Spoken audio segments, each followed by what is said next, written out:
Hello, everyone, and welcome to Amplifying Authenticity. I'm Megan Fucciarelli, and I'm so excited for today's guest. John Hadley is a job search strategist and the founder of John Hadley Associates. John began his career in actuarial work, a field known for structure and precision, but his journey took an unexpected turn as he leaned into leadership, personal development, and eventually career coaching. Through experiences that pushed him out of his own comfort zone, from stepping onto a stage to navigating executive outplacement, John discovered both a passion and a talent for helping people tell their professional stories and pursue work that truly fits them. In this conversation, we will be exploring career reinvention, authentic self-marketing, and why clarity often comes after you take action. John, I'm so glad you're here. Welcome to Amplifying Authenticity. Well, thanks for inviting me, Megan. Absolutely. So I want to start at the very beginning. Like I'm talking pushed out of the womb, very beginning. No, I'm just joking. We're not going to start that early. But I want to start at the beginning of your career because on paper, actuarial work is a very right career, right? Society Mhm. respects it. It's structured, it's secure. At what point did you realize that even though you were successful and you were doing a job that society sees as successful, that something else was calling you? Well, I knew for a while that I just wasn't as excited anymore about the technical work, which was really interesting because I grew up as a math geek. I was convinced from grade school that whatever I did would be math. Um, and I was very introverted. And I had a friend in high school who kind of dragged me out of my shell because he was one of these guys who just everybody loved, very popular, not like popular in a negative sense, just someone who just everybody genuinely loved Joe. And he took me under his wing. I was like really close friends with him, and suddenly I was popular too. And that was kind of life changing for me. And so when I went into the actuarial profession, I kind of carried some of that in that I didn't just hang out with the other actuarial students. I was a little bit out of the mold. I hung out with other people too. People kept telling me, you're not like other actuaries, or they'd be surprised when they found out I was an actuary. So that kind of got me thinking, but that was very helpful for my career in the first place. And then finally I got to this point where I'm just not excited about the work so much anymore. And so I luckily found that we were going through a merger into our parent company, and a year from now there would be no chief actuary role anymore, and I would get a stay package and a severance package to help me bridge this. So I immediately called a friend who was a career coach and said, Sue, I want to help. I want your help. I want to hire you to help me figure this out. And so I started working with her, and then the company gave me an executive outplacement program, and we merged those together. And I found everything they taught me about how to market myself came really naturally. I'm like, I could help other people do this. So I started mentoring other people who were also going through outplacement. Started mentoring people through my alumni network. Um, and at the same time, I wasn't ready to make that my new business. I was afraid of going out on my own. And so I loved systems initiatives. There was a problem solving aspect. They were interesting intellectually. They were, yeah. So I went out to seek a systems role, and in the process, I landed a consulting assignment doing exactly the sort of project that I love to do, and that completely changed things in my psychology because 3 weeks into it, I was offered a job, and Mm. I looked at it and said, I would not have hesitated 3 weeks ago, but I love this independence. I love not having this monkey on my back with the politics of the company and the overflowing inbox and all this other stuff. I don't want that back. So, excuse me. So I went back. I went to the people who hired me for this project and said, I have a dilemma. Remember how we talked about? You asked how long I would be here, what would happen if I got offered my dream job, and I told you I would commit to whatever period you committed to me. And so I got this job offer. If you will guarantee my contract through the end of the year, I'll turn it down. And they did. And so at that point, I said, I really don't want to go back to a job. And I know how to market myself. What am I afraid of? I know how to do it. It's just the dues I have to pay to stay independent. So for the next 5 years, I had full-time work from this one client. I was really enjoying what I was doing, and I was helping people with their career marketing on the side as a hobby. And so at the end of 5 years, they said, we don't have any more consulting budget. Which of these two jobs do you want? I said, well, frankly, I don't want either of them. And I thought about going out and getting some more clients. I even made a brochure that's up on the shelf there in blue for my systems consulting practice. But I sat back and said, is that really what I want? Because this other thing that I've been doing as a hobby has been calling me. And maybe that's really what I should be doing. So at that point, I opened my job search strategy practice. Wow. So many pieces in there. First, the very first piece that resonated with me was back when you were in college and you heard the comment, you're not like other actuaries we know, right? That stereotype or that box that we put certain people in, whether it's based on their job, based on their gender, based on their religion, right? You're not like other fill in the blank that I know. Did that resonate or did that feel any kind of way to you? I'm wondering. It actually felt really good because Okay. not that I wasn't proud to be an actuary, but I saw how a lot of actuaries were very rigid. Not obviously it's a stereotype. There are lots of people who are out of the stereotype.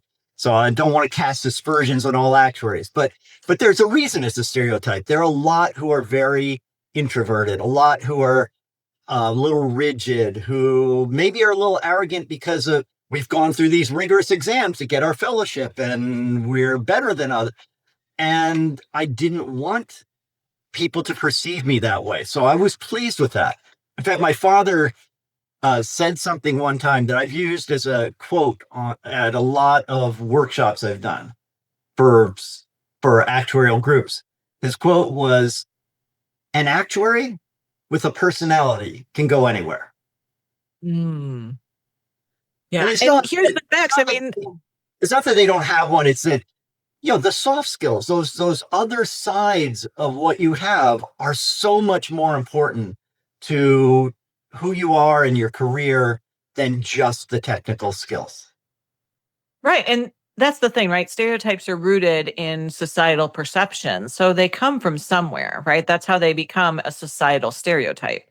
And at the same time, they don't define someone, right? It's not if you are an actuary, you must be this, right? That's not what that is. But that's the whole basis of it, is to acknowledge that societal stereotypes exist because of what society has seen and lived experiences and perceptions of things. Yes. Another piece that you shared that was really interesting to me is you really wanted to go into be an actuary. That was, you loved math, you wanted to do something with math, and you saw something after that, right? With the merger, after that came through, you said, okay, I'm going to use this as an opportunity to start my own consulting firm focused on systems and operations. That was something you liked doing at the time. And Mm-hmm. then you pointed really proudly to the systems brochure that you have in your background. That was a large part of who you were. And now you're doing job career placement, not necessarily placement, but helping people identify what their next best career would be and really Yes. helping them transition, right? Mhm. And I think all of those can be true at the same time. And unfortunately, when we hear the word authenticity, we think, well, if we make a change in our life, we're negating everything that happened before that. And that's not true, right? You can be someone different. And I hope that all of us are different today than we were 5 years ago or 20 years ago. And I hope we'll all be different 5 years from now because that's Mhm. what lived experiences do to us. They make us different for good or for bad, but change happens. And I Yes. really appreciate how you say, with a very large amount of pride, this is what I did right before doing this. And I Mm. realized I wanted to do something more. My calling was different now. And I think that's important for people to acknowledge and recognize that if you choose to pivot or change your direction, it doesn't mean that you're canceling everything you did before that. Yes. And I think a lot of people also get hung up on there's so many things I could do. And they get lost in this, well, which am I going to do? Or let me keep my options open for all these possibilities. And what I try to say to them, look, what you choose right now, don't think of it as this is the thing I have to do for the next 30 years. Think of it as what would be a really interesting thing to do for now? And if I pivot again in a few years, that's fine. But I'll learn so much from picking something and really going after it. Right. And being good at something doesn't mean you have to do that every day for the rest of your life. Oh yeah. And that's what I heard from that piece. I hear people all the time saying, well, I'm really good at this, so I guess that's what I should do. Yes. No, think about what makes you feel alive. Think about what makes you feel excited to go sit in front of your computer or go get up in the morning or go travel to this place or whatever your career is. But figure something out that will make you want to do more of that because that's when you'll see true success, both internally as far as happiness and fulfillment, but also externally with paying the bills and doing what you need to do. Yeah. So many get trapped by the what am I good at? I I see people all the time. They'll put on their resume, for instance, compliance. Like I was very good at compliance work. I ran a compliance unit. I negotiated with the inside attorneys about policy language. I analyzed regulations. I can do that really well, but it's not what I want to do. It's not what I'm excited about doing anymore. So why would I ever put that up front in my resume and my marketing materials? Because if I do, that's going to attract more of that. When you're thinking about what's next, you should be saying, well, what are the things that I really want to have next, instead of what are the things I'm really good at? It's the idea of attraction, right? We attract who we are. And that's something that can be hard to kind of digest at first. But I have seen it myself when I have a very different perception of what is coming or what I want to see in the world. I see a lot more of that and it comes to me. Yeah, I had a client once who he he he grew up in China, but he'd been over in California for many years. He was a programmer, and he reached out to me, and we started working together because he really wanted to make a change. But programming was what he knew. And so he was afraid of making a change. Every time he thought about it, he'd kind of go back to it. And so I challenged him on what he really wanted to do, what he dreamed of. And he had two options that he had dreamed of that both involved international work. I said, great, let's think about this. Let's put together your story. Let's see what you have that could support this. And he actually had a really interesting story because he had an accident in his teens in China that made him a paraplegic, and he used a lot of the settlement funds to create a scholarship program for rural school children. And so he got known there. He knew how the government worked. He had connections, but he'd been over in California all this time. So, well, let's put this story together. Let's get you talking to people about this thing that you're going to do, which was to help companies set up their international operations. And the more he talked to people, the more excited he got. And one day he calls me up and says, guess what? I met someone else who's passionate about this too. We're starting a partnership. I put my place on the market. I'm getting on the plane the first of the month, and we're opening our shop in Beijing. And here's what our consulting practice is going to look like. I had never heard him so excited. And it took Wow. that affirmation for him to finally make the move that he really wanted to make. Yeah. Speaking about fear, I think so many people experience that fear, the fear of the unknown, right? Well, what if I'm not successful? What if this doesn't work? What if, right? What if everyone that's telling me I shouldn't do it is right? All of those what ifs. And you actually shared a story with us when we were prepping for this conversation about a play that you were in college. Can Yes. you tell us a little bit about that? Because I think that leans into the fear aspect as well. Yeah. It was my sophomore year. And one of my friends who had been in my freshman dorm was now in my sophomore dorm. And Paul wanted to put on a play. And I'd never been in a play. I'd been in choruses and that sort of thing. But the idea of memorizing lines and getting up in front of an audience, I was like, oh no, I can't do that. But Paul was really passionate about doing this. So I finally said, well, how bad can it be? Fine, Paul, give me a part. So next thing I know, I'm Sir Studley in Once Upon a Mattress. I have all of 10 lines. I say, okay, I can memorize 10 lines. That's not going to be a problem. I'm in all the chorus scenes and that sort of thing. And to my surprise, I loved it. It was like the most fun doing that play. So I went on to do several more plays before graduation and a little bit of regional theater in New York when I came back. And I won't claim to be a particularly good actor, but having done that was one of the most powerful things I could have ever done for my career because I was comfortable being in front of audiences and presenting. And I, I owe it all to Paul wanting to put on a play. Wow. Yeah, I enjoyed being in plays in school, but my moment that I reflect on from either like my school years, whether it was high school, college, was that one moment that really helped me become a better adult was debate. I was on a debate team in high school.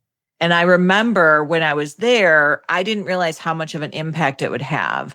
But with debate, and forensics, you have to have an argument and you have to have all of the information ready to go in case the other team, because we always served on the negative side, which means we had to refute whatever the other person had. So we couldn't prepare that much beforehand. We had to prepare everything beforehand. And I remember how much we have to think on our feet and how much we have to strategize and analyze. Okay, if they're going here, we want to go here because we might not be able to speak again. So we want to be able to share our thoughts, but we're also listening to truly understand the message. And I learned so much about effective listening, but also how to formulate your thoughts because you have a timed response time. You can't go on for hours. You have to be very succinct while getting your point across and not only giving facts, but also making people feel what you say. Yes. And And those were huge points, right? And as a child, I had no idea how monumental that would be or how important that would be in my future life. But I reflect on that often. and we spend so much time not listening to really hear the other person, but listening to hear what am I going to say next. And I So think listening to respond. yes, and I think what the training you went through helped you do. You had to do really effective listening to be able to do a good response for any of that. And we could not formulate our response while they were talking. And I think as humans, we naturally are formulating our response before the other person's done talking. And we Yes. couldn't do that in debate because if we did that, we might miss what they say and actually throw the whole case out the water.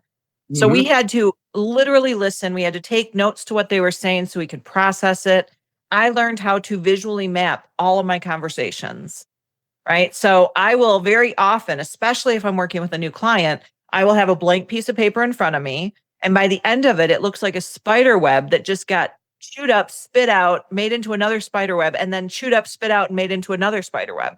It is lines everywhere, circles, highlights. I have different color pens, but I can look at it. And after I have that there, it makes sense to me.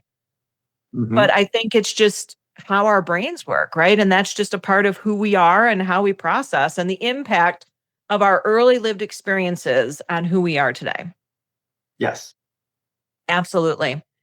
Something that you say that I find interesting, I want to dive into a little bit more, is you say that clarity does not come before action, it comes after action.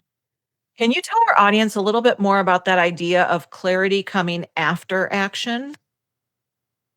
Well, when you're in the action, or leading to it, you're focused on the action itself, and it's hard to process what's really going on. You're really just acting. So it's afterwards when you can kind of think about it and say, oh, okay, now I really see what this was all about, and what happened, what I should do, what I should have done.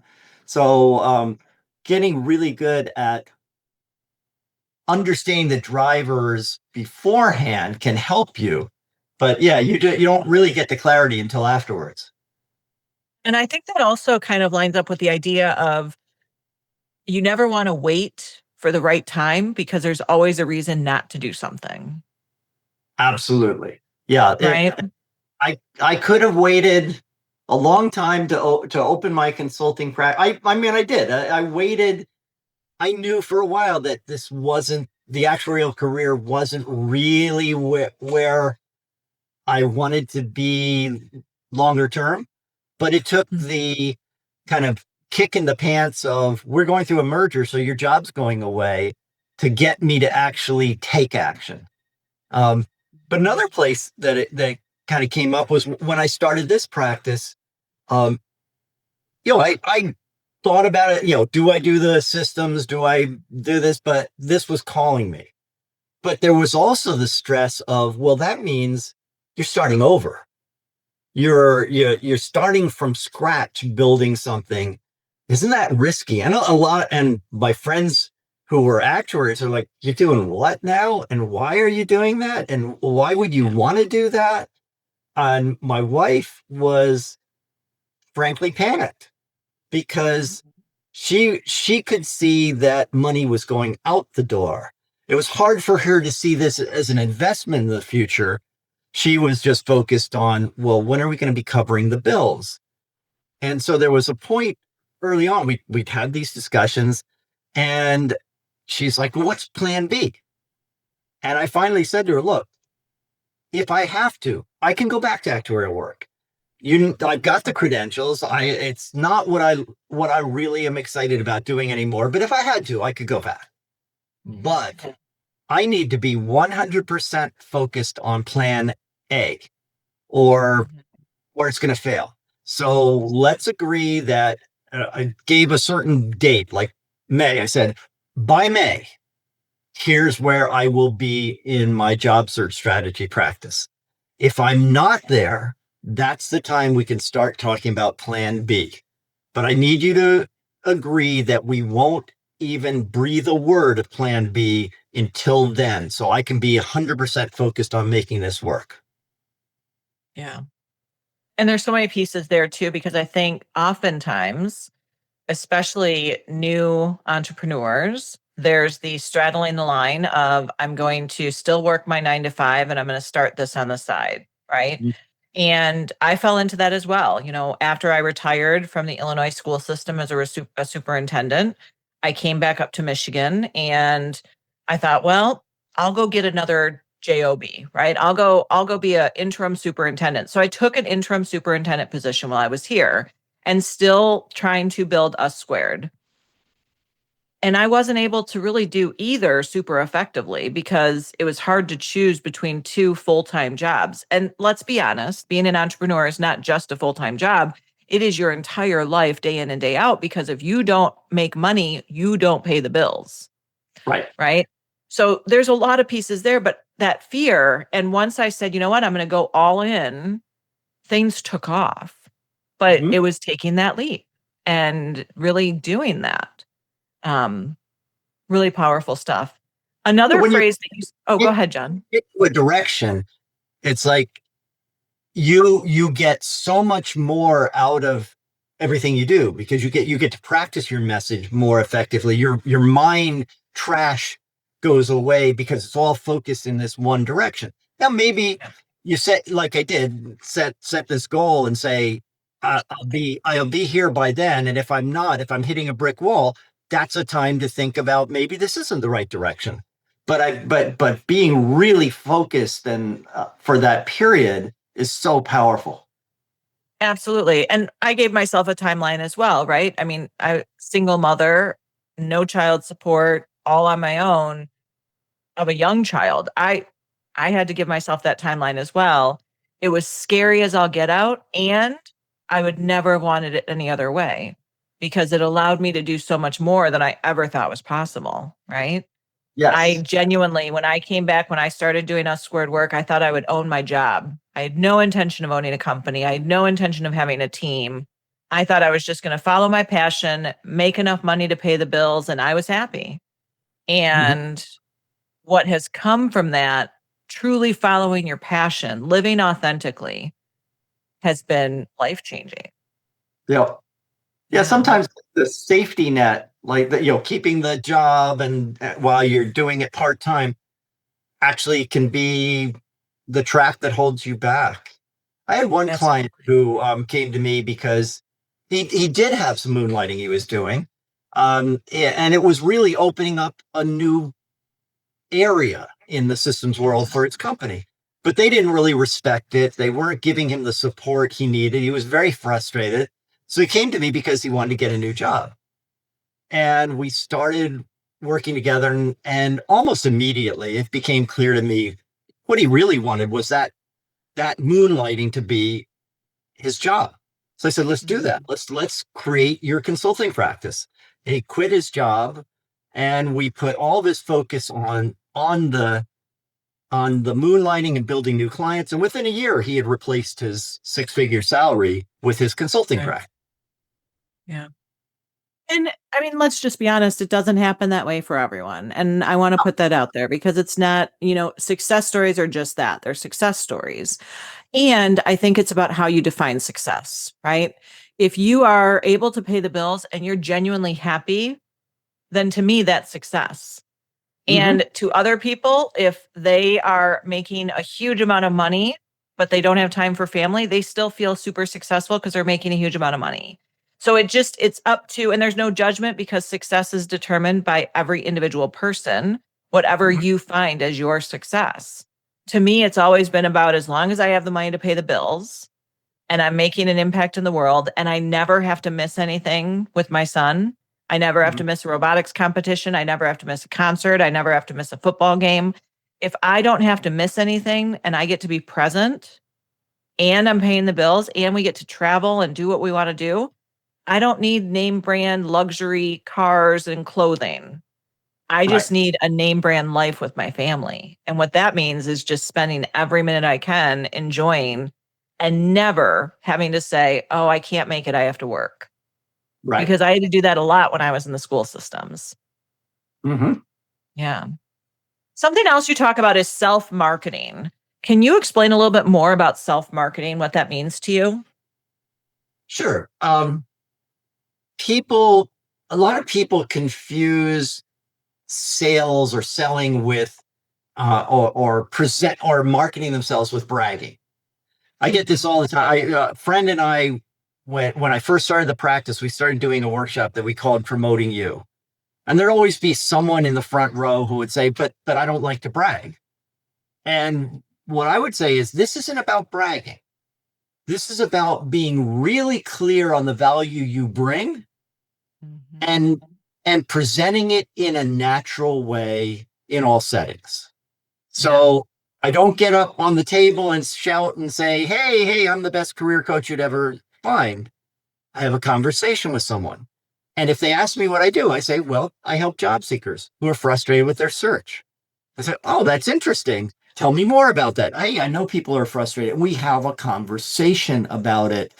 Right. Um, but you have to know that value you bring and what and have thought a little bit about what you're going to say, what your message is, to be able to do it. Hmm. Absolutely. And in addition to being a coach and a consultant, I'm a speaker. And one of the speaker programs, I believe in learning and development all the time. I enroll in at least one speaker program every year to learn new tricks. And Mhm. the current speaker program I'm in, it's teaching you how to share your credentials without feeling like you're bragging. So it's very much aligned to what you said, right? Because when you first get up to speak, especially if you're doing a keynote or a large audience, you need to let people know why they should listen to you. Like, why are you on that stage talking about it? And the phrase that we're being taught right now is, I'm blown away that I've had the opportunity to speak to over 2 million people on 237 stages, one of those stages being TEDx. Mhm. And all the while, as a child, I was told to be quiet, to be seen and not heard. So it's giving that this is all the things I've done. It's Mhm. not about bragging. It's I'm blown away that I can say I've done this because in the past I was told to be seen and not heard. Right. Right. So it's that way of doing it. And I think there's just different techniques. I love in one on one conversations or in networking events, it's a conversation. It's saying what you do for people, not your title. Right. Yes. Because when I was a superintendent, that's what I led with. I'm a superintendent. When people ask what I do, I'm a school superintendent. Now, I don't say I'm the founder of a company or I'm an author or a speaker. I say I impact people by making sure that they are seen, heard, welcomed, and valued. Yeah, that is so much more authentic and powerful Yeah. because focused on the benefit to other people. It's not really about you. It's about how you help people. And that's what I try and teach people to do in their marketing message, their 30-second pitch, whatever. Instead of talking about your title or your duties, just tell a story. Tell a really simple story of how you helped someone, and Yes. that will engage people. And yeah, throw in your tagline at the end, that they, when they're interested in hearing it. But don't get into the details of what you do. Let that be, if someone's really interested, they want to talk to you more, they will ask those other questions. Yeah. And I have to say, John, you do a great job of that. We met initially through a networking group, and your introductions are always a story of how you impact people. And it brings people into the conversation and it feels non threatening. It feels like you're genuinely just there to support and help people. And you do a beautiful job with that. Thank you. Yes. So, one of the questions we like to ask is, what is your why behind this work? And I'm going to put a little spin on yours because I know a little bit about you, my friend. I'm curious. I know you're a proud grandpa. You love being a grandpa. Oh yeah. What do you hope that your grandchildren remember about you? What legacy do you want to leave for your grandchildren? Oh wow. Um, I just mainly I want Micah to remember me and remember me fondly. Remember me like I remember my grandfather. I was very close to my grandfather, and I want him to think about me from time to time. I have my grandfather called himself the poet laureate of Ocean View, Delaware. He would write poems for all occasions, and I have a couple of his favorites framed on the wall downstairs, and pictures of he and my grandmother. And so I point them out to Micah. I'd love to think that he one day would do that about me. Do you have a particular story that you could share of you with your grandfather or one that you could share with Micah? Um,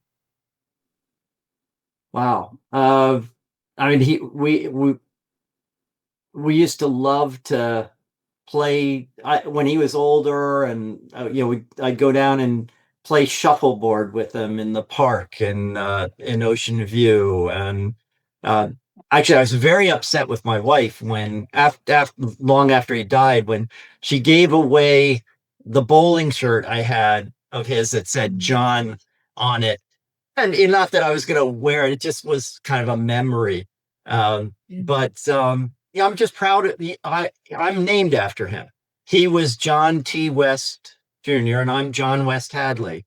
And so from a very early age, when I first started using my signature, I always used the full name, John West. My dad would be, why are you putting your whole middle name in your signature? But it just meant something to me. So I've always signed everything with the full name. Yeah. Thank you so much for sharing that. My most favorite relationship throughout my entire life is also with my grandfather. So Mm-hmm. very beautiful. He was referred to as the gentle giant because back in the day, anyone over 6'2", 6'3" was considered a giant. Now we have people who are 7 foot something, but back in the day, anything over 6'2", 6'3", and I think he was 6'6". So he was very tall, but he was the gentle giant. And it's just very powerful to think about. And he passed when I was a senior in high school. Actually, from the date of recording, he passed away on this yesterday was the anniversary of his death on February 12th. And he's the only grandparent that I know the anniversary that I always take time to reflect on memories on that day. Just a phenomenal human. And I'm sure Micah will have so many beautiful memories of you as well, my friend. I hope so. Yeah, when years ago I took this one poem that was my favorite of my grandfather's called "The Mirror," and I sent it to Ann Landers, and she published it in the last issue of the year. I think it was 2001, December 31st, 2001. She wrote something about how proud she was to share it. That's amazing. And that could be something you share with Micah in the future to just reinforce your relationship that you had with your own grandfather. Absolutely. Well, John, I hate that this is coming to an end. This has been a great conversation. And our goal throughout all of this is to truly amplify your own authenticity and to help our listeners lean into theirs through your stories, through your reflections. Thank you so much for the conversation. And especially thank you for the story at the end, because our why and why we do what we do every day is usually for our future generations that sometimes we don't even have the opportunity to meet. I say every day that I'm doing this work for my unborn grandchildren who I don't know if I'll ever meet, but that's why I do this work. And you reminded us that careers don't need to make sense on paper to make sense in real life. Because, like you, leaving a superintendent position to do my own thing, I got a lot of questions of what are you doing? Why are you doing that? Sounds like you got some of those questions as well. Oh, yeah. Yeah. For those listening, you can learn more about John's work at jhacareers.com. We'll also put it in the show notes. Connect with him on LinkedIn. He is a phenomenal LinkedIn communicator, very present. Or access his free resource and email list, all linked below. And before we go, John, one final question. I promise it's not as difficult as the last one. If our listeners remember just one sentence or one statement from this show today, what would you want it to be? Well, one that I say a lot in workshops is leave them wanting to know more. In your messaging and what you do, if you always leave people wanting to know more, you will create engagement, you'll create interest. Love that. And if you want to know more, we just gave some more information in our show notes as well. So thank you, John. Thank you to everyone listening. If this episode gave you permission to take one step forward without knowing the whole path, I hope that you carry that with you. Remember that you don't have to have a plan, that sometimes clarity comes after action. I'm Megan Fucciarelli, and until next time, keep choosing curiosity, taking action, and amplifying authenticity in your work and your life. Thank you again, John.